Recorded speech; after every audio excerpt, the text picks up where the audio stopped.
അപ്പോൾ പുതിയൊരു വീഡിയോയിലോട്ട് എല്ലാവർക്കും വെൽക്കം. അപ്പോൾ ഈ വീഡിയോ നഴ്സസിന് വേണ്ടിയിട്ടുള്ളതാണ്. അപ്പോൾ നിങ്ങൾ സൗദിയിൽ നഴ്സായിട്ട് വർക്ക് ചെയ്യാൻ ആഗ്രഹിക്കുന്നുണ്ടെങ്കിൽ ഈ വീഡിയോ ഫുള്ള് നിങ്ങൾ വാച്ച് ചെയ്തോളൂ. നിങ്ങൾക്ക് എന്തായാലും ഈ വീഡിയോ യൂസ്ഫുൾ ആയിരിക്കും. അപ്പോൾ ഞാൻ ഇന്നത്തെ ഈ ഒരു വീഡിയോ എടുക്കാൻ കാരണം ഇങ്ങനെ കുറച്ച് നഴ്സിംഗ് റിലേറ്റഡ് ആയിട്ടുള്ള കുറച്ച് കാര്യങ്ങൾ എൻ്റെ കുറച്ച് ഫ്രണ്ട്സ് ആണെങ്കിലും കസിൻസ് ആണെങ്കിലും കുറച്ച് പേര് നമ്മുടെ അടുത്ത് ചോദിച്ചു, എങ്ങനെയാണ് ഇവിടെ വരാൻ പറ്റുക, എങ്ങനെയാണ് ഇതിൻ്റെ പ്രോസസ്സ്, അങ്ങനെയുള്ള കാര്യങ്ങളൊക്കെ. അപ്പോൾ ഞാൻ വിചാരിച്ചു കുറച്ച് വീഡിയോസായിട്ട് നിങ്ങൾക്ക് ഷെയർ ചെയ്ത് കഴിഞ്ഞാൽ അത് യൂസ്ഫുൾ ആയിരിക്കും തോന്നി. അപ്പോൾ അതുകൊണ്ടാണ് ഇങ്ങനെ ഒരു വീഡിയോ ചെയ്യുന്നത്. അപ്പോൾ നിങ്ങൾ ഇപ്പം ഇങ്ങനെ നേഴ്സായിട്ടൊക്കെ സൗദി അറേബ്യയിലൊക്കെ വരാൻ വേണ്ടി ആഗ്രഹിക്കുന്നുണ്ടെങ്കിൽ നിങ്ങൾ ആദ്യം ചെയ്യേണ്ട ഫസ്റ്റ് പ്രോസസ്സ് നിങ്ങൾക്ക് ഒരു BSc നഴ്സിംഗ് അല്ലെങ്കിൽ ഒരു GNM അല്ലെങ്കിൽ ഒരു MSc പോസ്റ്റ് BSc എന്തെങ്കിലും ഒരു ക്വാളിഫിക്കേഷൻ ആദ്യം ഉണ്ടായിരിക്കണം. ഇതിൽ ആദ്യം നിങ്ങൾ രജിസ്ട്രേഷൻ ഇങ്ങനെ ഉണ്ടാകണം. പാസ്സായി കഴിഞ്ഞാൽ നിങ്ങൾക്ക് രജിസ്റ്റേർഡ് ആയിട്ട് നിങ്ങൾ വർക്ക് ചെയ്തതിൻ്റെ എക്സ്പീരിയൻസ് ആണ് ദെൻ നമുക്ക് വേണ്ടത്. പിന്നെ നമുക്ക് ഗവൺമെൻറ് ആണ് നിങ്ങൾ നോക്കുന്നത്. ഗവൺമെൻറ് സെക്ടറിൽ മെയിനായിട്ടും അവർ ചോദിക്കുന്നത് ഒരു 2 ഇയർ അല്ലെങ്കിൽ 2 and എബോ എക്സ്പീരിയൻസ് ആണ് അവർ മോസ്റ്റ്ലി ചോദിക്കുന്നത്. ഇൻ കേസ് നിങ്ങൾക്ക് പ്രൈവറ്റ് ഹോസ്പിറ്റലാണ് നിങ്ങൾ നോക്കുന്നതെങ്കിൽ അവർ മെയിൻലി 1 to half ഇയേഴ്സ് അത്രയൊക്കെ മതി അവർക്ക് എക്സ്പീരിയൻസ്. അങ്ങനെ എക്സ്പീരിയൻസ് ഉള്ളവർക്ക് നിങ്ങൾക്ക് ഇവിടെ അപ്ലൈ ചെയ്യാവുന്നതാണ്. അപ്പം ആദ്യം നമ്മൾ ചെയ്യേണ്ടത് ആ ഒരു എക്സ്പീരിയൻസ് എടുക്കുക എന്നുള്ളതാണ്. പാസ്സായതിനു ശേഷം നെക്സ്റ്റ് പ്രോസസ്സ് എന്ന് പറഞ്ഞാൽ എക്സ്പീരിയൻസ് എടുക്കുക. ഇപ്പം എക്സ്പീരിയൻസ് ഒരു 2 ഇയർ ആയി ഇപ്പം എങ്കിൽ നമുക്കിപ്പം ശരിക്കും ഇങ്ങോട്ട് വരുമ്പോൾ നമുക്ക് പ്രൈവറ്റിനേക്കാളും ബെറ്റർ ഗവൺമെൻറ് സെക്ടർ ആയിരിക്കും. കാരണം നമ്മുടെ അക്കോമഡേഷനും ഫുഡും ഒക്കെ കവർ ആവും ഇതിൽ MOH. ഇപ്പം ഇവിടെ വരുമ്പം ഹോസ്പിറ്റൽസ് എന്ന് പറയുമ്പോൾ MOD ഉണ്ട്, MOH ഉണ്ട്, പ്രൈവറ്റ് സെക്ടേഴ്സ് ഉണ്ട്. അങ്ങനെ അപ്പോൾ നമുക്ക് എക്സ്പീരിയൻസ് ഉണ്ടെങ്കിൽ നമുക്ക് നെക്സ്റ്റ് സ്റ്റെപ്പ് എന്ന് പറഞ്ഞിട്ടുണ്ടെങ്കിൽ നമുക്ക് ഒരു എന്താണ് നിങ്ങൾക്ക് നിങ്ങളുടെ അംബീഷൻ അനുസരിച്ച് നിങ്ങൾക്ക് മുന്നോട്ട് പോകാം. നിങ്ങൾക്ക് ഗവൺമെൻറ്റിലാണ് വർക്ക് ചെയ്യണമെന്നുണ്ടെങ്കിൽ ഗവൺമെൻറ് ബേസ്ഡ് പോവുക. ഇവിടെ ഫേമസ് ആയിട്ട് നമുക്കൊക്കെ അറിയാവുന്നത് MOD, MOH അങ്ങനെയൊക്കെയാണ്. പിന്നെ പ്രൈവറ്റ് ഉണ്ട്. അപ്പോൾ പ്രൈവറ്റിലാണെങ്കിൽ എക്സ്പീരിയൻസ് കുറച്ച് മതി. അപ്പോൾ അതനുസരിച്ച് നിങ്ങൾക്ക് എത്രയും നേരത്തെ നമുക്ക് അതിൻ്റെ പ്രോസസ്സ് സ്റ്റാർട്ട് ചെയ്ത് നമുക്ക് പോരാം. അതല്ല നിങ്ങൾക്ക് ഗവൺമെൻറ് തന്നെ വേണം എന്നുണ്ടെങ്കിൽ 2 ഇയർ മിനിമം എക്സ്പീരിയൻസ് ഉണ്ട്. അതിലും മേലെ എക്സ്പീരിയൻസ് ഉള്ളവരെയാണ് അവർ ഇൻ്റർവ്യൂവിൽ ആദ്യം തന്നെ വിളിക്കുന്നത്. നമുക്ക് പ്രയോറിറ്റി വെച്ച് കിട്ടണമെങ്കിൽ 2.5 എബോ അല്ലെങ്കിൽ 2 എബോ അങ്ങനെയാണ് എക്സ്പീരിയൻസ് ഇവർ വിളിക്കുന്നത്. നെക്സ്റ്റ് നമുക്ക് 2 ഇയർ അല്ലെങ്കിൽ എക്സ്പീരിയൻസ് നമുക്ക് കിട്ടിക്കഴിഞ്ഞിട്ടുണ്ടെങ്കിൽ നമുക്ക് നെക്സ്റ്റ് പ്രോസസ്സ് എന്ന് പറഞ്ഞാൽ എക്സാമിന് വേണ്ടിയിട്ട് നമുക്ക് പ്രിപ്പയർ ചെയ്യാം. സ്വന്തമായിട്ട് പ്രിപ്പയർ ചെയ്യാൻ അത്ര കോൺഫിഡൻസ് ആയിട്ടുള്ളവരാണ്, ഞാൻ അത്ര ബ്രില്യൻ്റ് ആണ്, എനിക്ക് നഴ്സിംഗ് ഒക്കെ നല്ല മാർക്കുണ്ട് അങ്ങനെയൊക്കെ ഉണ്ടെങ്കിൽ നിങ്ങൾക്ക് സ്വന്തമായിട്ട് പഠിക്കാവുന്നതാണ്. പക്ഷേ സ്വന്തമായിട്ട് പഠിക്കുമ്പം നമുക്ക് അത്ര ഒരു കോൺഫിഡൻസ് വരുമെന്നുള്ളവർക്ക് ഓക്കെയാണ്. പക്ഷെ ഞാനൊക്കെ ഒരു അക്കാദമിയിൽ ജോയിൻ ചെയ്തിട്ടാണ് പഠിച്ചത്. അപ്പോൾ നമുക്ക് വർക്ക് ചെയ്തുകൊണ്ടിരിക്കുന്ന ഒരാളാണെങ്കിൽ നമുക്ക് അതിന് ഇടയ്ക്ക് നമുക്ക് പഠിക്കാവുന്നതാണ്. ഇപ്പോൾ ഓൺലൈനായിട്ടാണെങ്കിലും യൂട്യൂബിലും ഒരുപാട് വീഡിയോസ് കാര്യങ്ങളൊക്കെ ഉണ്ട്. അപ്പോൾ നമുക്ക് അത് വെച്ചാണ് പഠിക്കാം. അതല്ല നിങ്ങൾക്ക് എന്തെങ്കിലും ഒരു അക്കാദമി വേണം ഇപ്പോൾ പഠിക്കണമെങ്കിൽ, നമുക്ക് എന്തെങ്കിലും ഒരു കോച്ചിങ് ഒരു സാറ് വേണം എന്ന് നമുക്ക് തോന്നുകയാണെങ്കിൽ നമുക്ക് അങ്ങനെ ഒരു അക്കാദമി ചൂസ് ചെയ്തിട്ട് നമുക്ക് പഠിക്കാം. അപ്പോൾ പഠിച്ച് കഴിഞ്ഞിട്ട് നമുക്ക് എക്സാം എഴുതായിരിക്കും കുറച്ചും കൂടെ നല്ലത്. ഇപ്പം നമുക്ക് സ്വന്തമായിട്ട് പഠിക്കാം അത്ര കോൺഫിഡൻസ് ഉള്ളവരാണെങ്കിൽ അങ്ങനെ യൂസ് ചെയ്യാം. പിന്നെ നമുക്ക് കുറച്ച് ആപ്ലിക്കേഷൻസ് ഒക്കെ ആണെങ്കിലും പ്ലേ സ്റ്റോറിൽ അവൈലബിൾ ആണ്. ഇപ്പം ഞാൻ പഠിച്ച സമയത്ത് ഞാൻ യൂസ് ചെയ്ത 2 ആപ്ലിക്കേഷനാണ് അറബ് നഴ്സസും അതുപോലെ പ്രോമെട്രിക് മോക്ക് ടെസ്റ്റ് എന്ന് പറഞ്ഞിട്ട് 2 ആപ്ലിക്കേഷൻ ഞാൻ യൂസ് ചെയ്തിരുന്നു. പ്രോമെട്രിക്കിൻ്റെ ആപ്ലിക്കേഷനിൽ കുറച്ചും കൂടെ വൈഡ് ആയിട്ടുള്ള ക്വസ്റ്റ്യൻസ് ആയിരിക്കും. പക്ഷേ ഇതിലെല്ലാം മൾട്ടിപ്പിൾ ചോയ്സ് ക്വസ്റ്റ്യൻസ് ആയിരിക്കും. അതിനെല്ലാത്തിനും ആൻസർ അതുപോലെ തന്നെ ആയിരിക്കും. പക്ഷേ എനിക്ക് തോന്നുന്നു അറബ് നഴ്സസ് കുറച്ചും കൂടെ ഈസി ആയിരിക്കും. ക്വസ്റ്റ്യൻസ് ആണെങ്കിലും നമുക്ക് പെട്ടെന്ന് റീഡ് ചെയ്ത് മനസ്സിലാക്കി നമുക്ക് പെട്ടെന്ന് ആൻസർ ചെയ്യാൻ പറ്റും. അപ്പോൾ നമുക്കൊരു കോൺഫിഡൻസ് കിട്ടും. ഓക്കെ, എനിക്ക് ഇത്ര ആൻസർ ചെയ്യാൻ പറ്റി, so I can pass the exam എന്നൊരു സാധനം നമുക്ക് കിട്ടും, ഉള്ളിൽ നിന്ന് കിട്ടും. അപ്പോൾ നമുക്ക് ഈ ആപ്ലിക്കേഷൻ നമുക്ക് യൂസ് ചെയ്തിട്ടുണ്ടെങ്കിൽ യൂസ്ഫുൾ ആയിരിക്കും. പിന്നെ ഈ സൗദി പ്രോമെട്രിക് എക്സാം എന്ന് പറയുമ്പം അതിൽ 210 ക്വസ്റ്റ്യൻസ് ആണ് നമുക്ക് വരുന്നത്. അതിന് 2 പാർട്ടായിട്ട് ഡിവൈഡ് ചെയ്യും. ഒരു പാർട്ടിൽ 105 ക്വസ്റ്റ്യൻസും മറ്റ് സെക്കൻഡ് പാർട്ടിൽ 105 ക്വസ്റ്റ്യൻസും ആണ് വരുന്നത്. ടോട്ടൽ 4 അവേഴ്സിൻ്റെ ഒരു എക്സാം ആണ് നമുക്കിതിൽ വരുന്നത്. 30 മിനിറ്റ്സ് ഇൻ ബിറ്റ്വീൻ നമുക്ക് ബ്രേക്ക് ഉണ്ട്. വേണമെങ്കിൽ നമുക്കത് യൂസ് ചെയ്യാം. ഓറൽസ് ഇപ്പം എനിക്ക് കണ്ടിന്യൂ ചെയ്യാൻ പറ്റും, എനിക്ക് എന്താ എക്സാം തീർത്തിട്ട് പോയാൽ മതി, ആ ഒരു ഇതാണെങ്കിൽ നമുക്ക് ആ 30 മിനിറ്റ്സ് എടുക്കേണ്ട കാര്യമില്ല. അതല്ല 30 മിനിറ്റ്സ് നമുക്ക് എടുക്കാം, എനിക്കൊന്ന് റിഫ്രഷ് ആയിട്ട് എനിക്ക് എക്സാം എഴുതിയാൽ മതി സെക്കൻഡ് പാർട്ട് എന്ന് വിചാരിച്ചിട്ട് നമുക്ക് എക്സാം എഴുതാൻ പറ്റും. അതുപോലെ എക്സാമിൻ്റെ കാര്യം അനുസരിച്ച് കാര്യം ഓർത്ത് നിങ്ങൾ ഒത്തിരി ടെൻസ്ഡ് ആവണ്ട. കാരണം നമ്മൾ എന്താണ് നമ്മുടെ പ്രാക്ടീസ് ചെയ്ത കാര്യങ്ങൾ നമുക്ക് പഠിച്ച കാര്യങ്ങളൊക്കെ ഉണ്ടല്ലോ.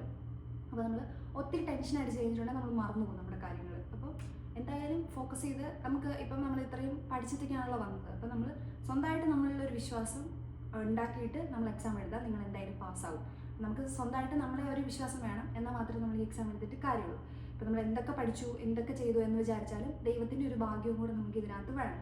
നമ്മൾ പ്രാർത്ഥിച്ചിട്ടൊക്കെയാണ് പോകുന്നതെങ്കിൽ നമുക്ക് എന്തായാലും ഈസിയുള്ള ക്വസ്റ്റ്യൻസ് ആയിരിക്കും വരുന്നത്. ഇൻ കേസ് ഈസി അല്ലാത്ത ക്വസ്റ്റ്യൻ ആണ് വരുന്നതെങ്കിൽ പോലും ദൈവത്തിൻ്റെ ഒരു സാധനം നമുക്കുണ്ടെങ്കിൽ നമ്മളിപ്പം അറിയാതെ ABC കൗണ്ട് ചെയ്ത് നമ്മൾ കൈ ഇട്ടിട്ട് നമ്മൾ ചൂസ് ചെയ്യുന്നൊരു സാധനം ഉണ്ടല്ലോ, അങ്ങനെ ഇട്ടാൽ പോലും നമുക്ക് ആ ക്വസ്റ്റ്യൻ കറക്റ്റ് ആയിരിക്കും, നമ്മൾ എന്തായാലും പാസ്സാകും. നമ്മൾ അങ്ങനെ ഒരു സ്വന്തമായിട്ടൊരു കാര്യം വിശ്വസിക്കുക, അതുപോലെ കുറച്ച് ഒരു ദൈവത്തിൽ വിശ്വാസം ഉണ്ടെങ്കിൽ പാസ്സാവുന്നതാണ് എൻ്റെ ഒരു ഇത്. കാരണം ഞാൻ അങ്ങനെ എഴുതിലാണ് ഞാൻ പാസ്സായിട്ട് ഇവിടെ വന്നത്.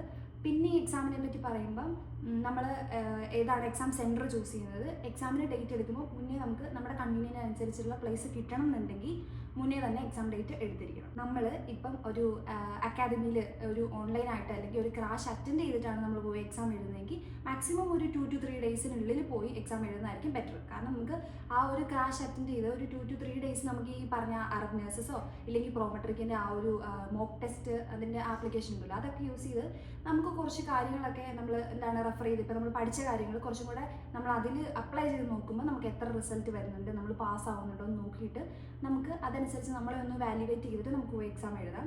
അതല്ല ഇപ്പം നമ്മൾ കോൺഫിഡൻ്റ് ആണ്, എനിക്ക് ഇപ്പോൾ പെട്ടെന്ന് പോയി എക്സാം എഴുതാം എന്ന് തോന്നിയാൽ നിങ്ങൾക്ക് അറ്റൻഡ് ചെയ്യാവുന്നതാണ്. കാരണം നമുക്ക് നമ്മളുള്ളൊരു വിശ്വാസമാണല്ലോ, ഞാൻ ആദ്യം പറഞ്ഞ പോലെ അതാണ് നമുക്ക് ഇമ്പോർട്ടൻറ്റ്. അപ്പം നമുക്ക് അങ്ങനെ ഒരു വിശ്വാസം ഉണ്ടെങ്കിൽ നമുക്ക് അറ്റൻഡ് ചെയ്യാം.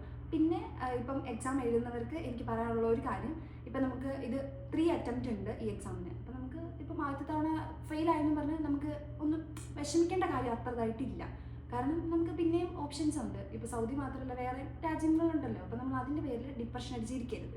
എനിക്ക് അങ്ങനെ ഒരു ഫ്രണ്ട് ഉണ്ടായിരുന്നു, അവൾ 3 തവണ അറ്റൻഡ് ചെയ്തു, 3 തവണ അവൾക്ക് കിട്ടിയില്ല. പക്ഷേ അതല്ല ലൈഫിൻ്റെ എൻ്റെ. അപ്പം നമ്മളത് മനസ്സിലാക്കിയിട്ട് എക്സാം ഇപ്പം സൗദി പ്രോമെട്രിക് അല്ല ഏത് എക്സാം ആണെങ്കിലും നമ്മൾ ആ ഒരു രീതിയിൽ മാത്രമേ പ്രിപ്പറേഷൻ എടുക്കാം. അപ്പോൾ നമുക്ക് ഈ എക്സാമിനെ പറ്റി പറയുമ്പം ഇതിൽ നെഗറ്റീവ് മാർക്സ് ഇല്ല. അപ്പോൾ നമ്മൾ അതോർത്ത് ഇപ്പം എനിക്കിപ്പം തെറ്റായി പോയിട്ടുണ്ടെങ്കിൽ ഇപ്പോൾ മാർക്ക് കുറയുന്നൊരു ടെൻഷൻ ഇതിനകത്ത് ഫസ്റ്റ് ഓഫ് ഓൾ ഇല്ല. അപ്പം അതോർത്ത് നമ്മൾ ടെൻഷൻ അടിക്കേണ്ട. പിന്നെ മാക്സിമം നമ്മുടെ ഈ എക്സാം നമുക്ക് ഇന്ത്യയിൽ വെച്ച് അല്ലെങ്കിൽ നാട്ടിൽ വെച്ച് എഴുതിയിട്ട് വരുന്നതാണ് ഭയങ്കര ബെറ്റർ. കാരണം ഇവിടെ വന്നു കഴിഞ്ഞിട്ട് നമുക്ക് എഴുതാം എന്നൊക്കെ ഏജൻസി നമ്മൾ പറയും. അതൊന്നും നിങ്ങൾ കേട്ടിട്ട് അങ്ങനെ വരരുത്. കാരണം ഇവിടെ ഇപ്പം എല്ലാ ഹോസ്പിറ്റലും മിക്ക ഹോസ്പിറ്റലിലും 12 hour അല്ലെങ്കിൽ 8 hour ഡ്യൂട്ടിയാണ്.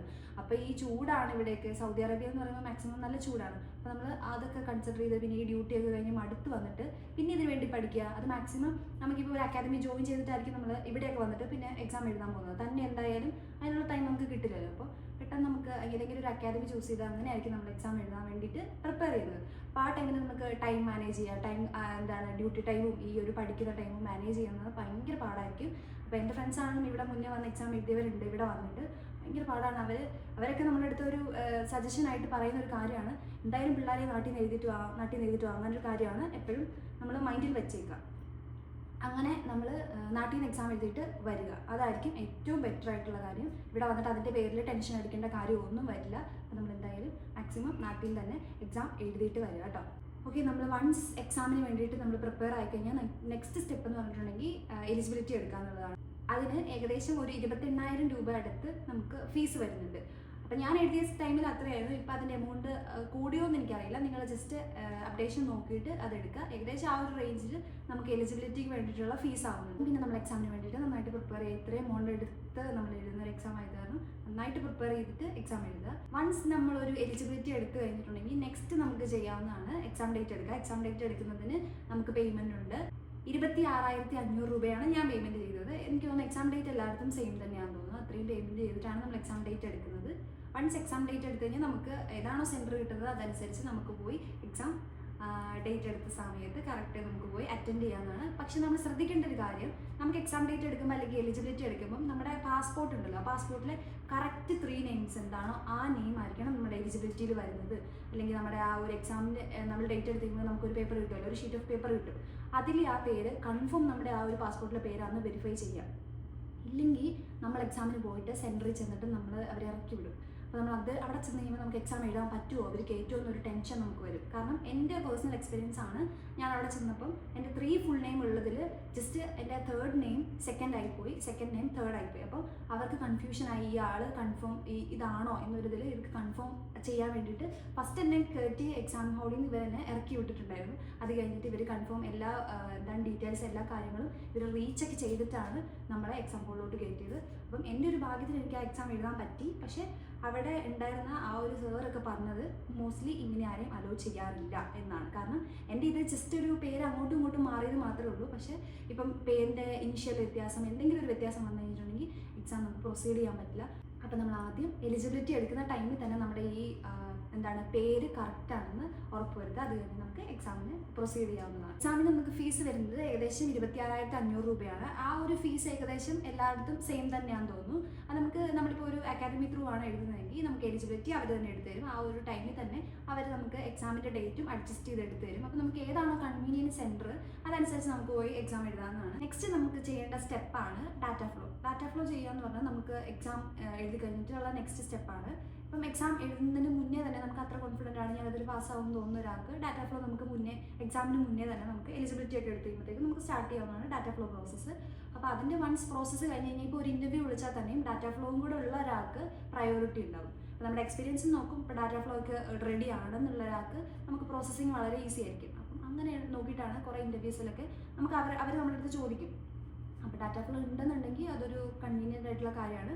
22,000 രൂപയാണ് ഡാറ്റ ഫ്ലോയ്ക്ക് നമ്മൾ ഇൻവെസ്റ്റ് ചെയ്തത്. അതിൽ കുറച്ച് വേരിയേഷൻസ് വരുമായിരിക്കും, എനിക്കറിയില്ല. അത് ഏജൻസി ത്രൂ ആണ് ഞാൻ ചെയ്തത്. അപ്പോൾ നിങ്ങൾക്കും അങ്ങനെ ഒരു എമൗണ്ട്, ആ ഒരു റേഞ്ചിലെ എമൗണ്ട് ഡാറ്റ ഫ്ലോയ്ക്ക് വേണ്ടിയിട്ട് നമുക്ക് സ്പെൻഡ് ചെയ്യേണ്ടതായിട്ട് വരും. ഡാറ്റ ഫ്ലോ കംപ്ലീറ്റ് ചെയ്യുക. അപ്പോൾ ആ ഡാറ്റ ഫ്ലോ ഉണ്ടെങ്കിൽ നമുക്ക് എന്തായാലും നമ്മുടെ പ്രോസസ്സ് വളരെ ഈസി ആയിരിക്കും. ഓക്കെ, വൺസ് നമുക്ക് ഡാറ്റ ഫ്ലോ ഒക്കെ റെഡി ആണെങ്കിൽ നമുക്ക് നെക്സ്റ്റ് പ്രോസസ്സായിട്ട് വരുന്നതാണ് DEG രജിസ്ട്രേഷൻ പേയ്മെൻറ്റ്. അപ്പോൾ ആ പേയ്മെൻറ്റിന് ഏകദേശം ഒരു 3,150 അങ്ങനെ ഒരു റേഞ്ചിലാണ് പേയ്മെൻറ്റ് വരുന്നത്. അപ്പം അത് നമ്മൾ ഏത് രജിസ്ട്രേഷൻ ആണോ നമുക്കുള്ളത് നഴ്സിംഗ്, അപ്പം അതിൻ്റെ ബേസിൽ നമ്മുടെ എല്ലാ സർട്ടിഫിക്കറ്റ്സും വെരിഫൈഡ് ആണെന്നൊരു അതിന് വേണ്ടിയിട്ടാണ് ഈ DEG രജിസ്ട്രേഷൻ വരുന്നത്. അപ്പം അതിൻ്റെ പേയ്മെൻറ്റ് നമുക്ക് അഡീഷണൽ ആയിട്ട് വരുന്നുണ്ട്. നെക്സ്റ്റ് നമുക്ക് ചെയ്യേണ്ടത് നോട്ടറി അറ്റസ്റ്റേഷൻ ആണ്. നമുക്ക് അതിൻ്റെ കൂടെ നമുക്കൊരു അഫിഡവിറ്റ് ചെയ്യണം. അതിന് ഏകദേശം നമുക്കൊരു 35,000 അറൗണ്ട് ആ ഒരു റേഞ്ചിൽ പൈസ വരുന്നുണ്ട്. അപ്പം അതിൻ്റെ പേയ്മെൻറ്റ് ചെയ്യുക. പിന്നെ ഒരു 1,000 രൂപയുടെ നമുക്ക് എന്തായാലും മുദ്രപത്രത്തിൽ നമ്മൾ അതിൻ്റെ നോട്ടറി അറ്റസ്റ്റേഷൻ ചെയ്യണം. അപ്പം അതാണ് നെക്സ്റ്റ് പ്രോസസ്സ് വരുന്നത്. നമുക്ക് ഇൻ്റർവ്യൂ ചെയ്ത് കഴിഞ്ഞിട്ട് ഇൻ്റർവ്യൂ നമുക്ക് ഓഫർ ലെറ്റർ കിട്ടി കഴിയുമ്പോഴാണ് നമ്മൾ ഈ പ്രോസസ്സുമായിട്ട് മുന്നോട്ട് പോകുന്നത്. അതിന് മുന്നേ നമ്മൾ ചെയ്യേണ്ടത് അണ്ടിൽ ഡാറ്റ ഫ്ലോ വരെയാണ്. അത് കഴിഞ്ഞിട്ട് നമുക്കൊരു ഇൻ്റർവ്യൂ കിട്ടിയിട്ട് അതിന് ശേഷമാണ് ബാക്കിയുള്ള ഈ ഒരു രജിസ്ട്രേഷൻ ആണെങ്കിലും ഇപ്പം അഫിഡവിറ്റ് പറഞ്ഞതാണെങ്കിലും എല്ലാം നമുക്ക് ഇതിനൊരു ഇൻ്റർവ്യൂ കിട്ടി ഓഫർ ലെറ്റർ കൈ കിട്ടി കഴിയുമ്പോൾ ബാക്കി ചെയ്യുന്ന പ്രോസസ്സുകളാണ്. അത് കഴിഞ്ഞിട്ട് ഈ അഫിഡവിറ്റ് കഴിഞ്ഞ് ചെയ്യുന്ന പ്രോസസ്സാണ് വിസ. നെക്സ്റ്റ് നമുക്ക് വിസയൊക്കെ കിട്ടി കഴിഞ്ഞിട്ടുണ്ടെങ്കിൽ നമുക്ക് ടിക്കറ്റിങ്ങിൻ്റെ കാര്യമാണ് നോക്കുന്നത്. ഏജൻസി ത്രൂ ആണെങ്കിൽ അവർ നമുക്ക് ടിക്കറ്റിൻ്റെ കാര്യങ്ങളൊക്കെ അറേഞ്ച് ചെയ്ത് തരും. പക്ഷേ നമുക്ക് MOD MOH ഒക്കെ ആണെങ്കിൽ അവർ ഗവൺമെൻറ് സെക്ടർ ആയാണ് അവർ തന്നെ നമുക്ക് ടിക്കറ്റ് പ്രൊവൈഡ് ചെയ്യും. ഇയർലി നമുക്ക് 1 ടിക്കറ്റ് അത് എന്തായാലും അവരുടെ ഗവൺമെൻറ് തന്നെ പ്രൊവൈഡ് ചെയ്യുന്നതാണ്. അപ്പോൾ നമ്മൾ അതിനനുസരിച്ച് നമുക്ക് അതിന് വേണ്ടി പൈസ എമൗണ്ട് എടുക്കേണ്ടി വരില്ല. നമുക്ക് വൺസ് ടിക്കറ്റ് കിട്ടി കഴിഞ്ഞിട്ടുണ്ടെങ്കിൽ നിങ്ങൾക്ക് ഇങ്ങോട്ട് വരാം. അപ്പോൾ നമുക്ക് ഈ ഒരു പേയ്മെൻ്റ് ഒക്കെ കൺഫേം ഇത്ര എമൗണ്ട് തന്നെയാണെന്ന് നമുക്ക് പറയാൻ പറ്റില്ല. കാരണം ഓരോ ഏജൻസിയിലും ഓരോ ഏജൻസി ഫീസ് ആയിരിക്കും. അപ്പോൾ അതനുസരിച്ച് ഇത് വേരി ചെയ്യും. ഓക്കെ, അപ്പോൾ നിങ്ങൾ ഏജൻസി കോൺടാക്ട് ചെയ്യുമ്പോൾ ഇപ്പോൾ ഞാൻ എൻ്റെ ഒരു ഏജൻസി കോൺടാക്ട് ചെയ്തെന്ന് വെച്ചാൽ എൻ്റെ ഒരു ഫ്രണ്ട് ഇങ്ങനെ പോയിട്ട് അവർക്ക് ഇവിടെ സേഫ് ആണ്, നമുക്ക് കുഴപ്പമൊന്നുമില്ല, അപ്പോൾ അതിൻ്റെ പേരിൽ ഒരു പ്രശ്നമില്ല, അവളുടെ ഡോക്യുമെൻറ്റ്സ് ഒക്കെ വെരിഫൈഡ് ആണ്, ഒരു പ്രശ്നം അതിൻ്റെ വന്ന പ്രോസസ്സായിട്ട് ഒരു പ്രശ്നം ഇല്ലാന്ന് തോന്നിയിട്ടാണ് ഞാൻ ഇത്രയും പേയ്മെൻ്റ് ആണെങ്കിൽ പോലും ഏജൻസി ഫീസ് കൂടുതലായിട്ടും ആ ഒരു ഏജൻസി ചൂസ് ചെയ്തത്. അപ്പം നിങ്ങളും അങ്ങനെ ഏജൻസി ചൂസ് ചെയ്യുന്നുണ്ട്. ഇപ്പം ഇവിടെ വന്നതിൽ എനിക്ക് കുറേ ഫ്രണ്ട്സ് ഉണ്ട്. അപ്പം അതിൽ ഇപ്പം ഏജൻസി ഫീസ് കുറഞ്ഞ് ഇവിടെ പ്രശ്നമൊന്നുമില്ലാതെ സേഫായിട്ട് നിൽക്കുന്ന ആൾക്കാരുണ്ട്. അപ്പം നിങ്ങൾക്ക് ഈ ഒരു വീഡിയോ കണ്ടിട്ട് അങ്ങനെ ഏത് ഏജൻസിയാണ് ബെറ്റർ എന്ന് ചോദിക്കണമെന്നുണ്ടെങ്കിൽ നിങ്ങൾ കമൻറ്റ് ചെയ്താൽ മതി. അപ്പം ഞാൻ ഏജൻസി ഏതാണെന്ന് പറയാം. എൻ്റെ ഏജൻസി അല്ല, അങ്ങനെ സേഫായിട്ട് വന്ന് പേയ്മെൻറ്റ് കുറഞ്ഞുള്ള ഏജൻസി ഞാൻ പറയാം. ഇപ്പോൾ എൻ്റെ ഏജൻസിയാണ് വേണമെങ്കിൽ അത് ഞാൻ പറയാം. പക്ഷേ അതിൻ്റെ ആവശ്യമില്ല. അങ്ങനെ കുറഞ്ഞ പേയ്മെൻറ്റിൽ വരാനാണല്ലോ എല്ലാവരും ആഗ്രഹിക്കുന്നത്. അപ്പോൾ നിങ്ങൾ അങ്ങനെ ഉണ്ടെങ്കിൽ കമൻറ്റ് ചെയ്യാം കേട്ടോ. നെക്സ്റ്റ് പ്രോസസ്സാണ് വിസയ്ക്ക് നമ്മൾ അപ്ലൈ ചെയ്യാനുള്ളത്. അതിന് വേണ്ടിയിട്ട് ഏകദേശം ഒരു നമുക്ക് പറയാൻ പറ്റില്ല കറക്റ്റ് എത്ര ടൈം എടുക്കും എന്ന് പറയാൻ പറ്റില്ല. ചിലർക്ക് വിസ പെട്ടെന്ന് തന്നെ നമുക്ക് അപ്രൂവ് ആയി കിട്ടും, ചിലർക്ക് കുറച്ച് ടൈം എടുക്കും. അപ്പം നമുക്ക് ഒരു 1 to 1.5 അല്ലെങ്കിൽ ഒരു എബോവ് നമുക്ക് പ്രതീക്ഷിക്കാം. നമുക്ക് കറക്റ്റ് പറയാൻ പറ്റില്ല വിസയ്ക്ക് വേണ്ടി എന്തൊരു ടൈം എടുക്കുമെന്ന്. അപ്പോൾ നമുക്ക് വൺസ് വിസ റെഡി ആയി കഴിഞ്ഞിട്ടുണ്ടെങ്കിൽ പിന്നെ നമ്മുടെ പ്രോസസ്സൊക്കെ ഏകദേശം ക്ലിയർ ആയി. പിന്നെ ഇമിഗ്രേഷൻ കാര്യങ്ങളൊക്കെ നമുക്ക് ഏജൻസി ത്രൂ ആയിരിക്കും നമ്മൾ എന്തായാലും പോകുന്നത്. അപ്പം അതായിരിക്കും നമുക്കൊരു സേഫ്റ്റി സൈഡ് എന്ന് പറയുന്നത്. അപ്പോൾ അവർ അതിൻ്റെ പേപ്പേഴ്സും കാര്യങ്ങളൊക്കെ റെഡി ആക്കി തരും. മീൻസ് നമുക്ക് അതൊക്കെ കിട്ടിക്കഴിഞ്ഞാൽ നമുക്ക് എന്തായാലും അങ്ങനെ സൗദി അറേബ്യയിലോട്ട് വരാം. അപ്പം ഇവിടോട്ട് വരാൻ താല്പര്യമുള്ളവർക്ക് ഈ വീഡിയോ ഒരു യൂസ്ഫുൾ ആണെന്ന് വിചാരിക്കുന്നു. പിന്നെ ഞാനിങ്ങനെ വരുന്ന ടൈമിലാണെങ്കിലും ഇങ്ങനെ കുറേ വീഡിയോസൊക്കെ കാര്യങ്ങളൊക്കെ നമ്മൾ സെർച്ച് ചെയ്തിട്ടുണ്ട്. അപ്പോൾ അങ്ങനെ ആ ഒരു ബേസ്ഡ് ഐഡിയ വെച്ചിട്ടാണ് ഞാൻ ഈ ഒരു വീഡിയോ ചെയ്തത്. മുന്നേ ഞാൻ പ്ലാൻ ചെയ്ത് വെച്ചൊരു വീഡിയോ ആണിത്. അതുകൊണ്ടാണ് എൻ്റെ എത്ര പ്രോസസ്സായി, എത്ര രൂപയായി, ഏകദേശം എനിക്ക് ചിലവായ ആ ഒരു എമൗണ്ടാണ് ഞാൻ ഈ വീഡിയോയിൽ പറഞ്ഞിരിക്കുന്നത്. കാരണം വൺസ് അന്ന് തൊട്ട് ഞാൻ ഡിസൈഡ് ചെയ്താണ് ഇങ്ങനെ ആർക്കെങ്കിലും ഒരു യൂസ്ഫുൾ ആയിട്ട് ചെയ്യണം എന്ന് വിചാരിച്ചിട്ടാണ് ഈ ഒരു വീഡിയോ എടുത്തത്. അപ്പോൾ അത്രയേ ഉള്ളൂ നമ്മുടെ ഇന്നത്തെ വീഡിയോ. നിങ്ങൾക്ക് വീഡിയോ ഇഷ്ടപ്പെട്ടിട്ടുണ്ടെങ്കിൽ ഡു സബ്സ്ക്രൈബ് മൈ ചാനൽ. എന്നാൽ മാത്രമേ എന്തെങ്കിലും വീഡിയോസൊക്കെ ഇടുമ്പോൾ നിങ്ങൾക്ക് കിട്ടുള്ളൂ. അപ്പോൾ നെക്സ്റ്റ് ഒരു വീഡിയോ ആയിട്ട് കാണാം. Till then bye.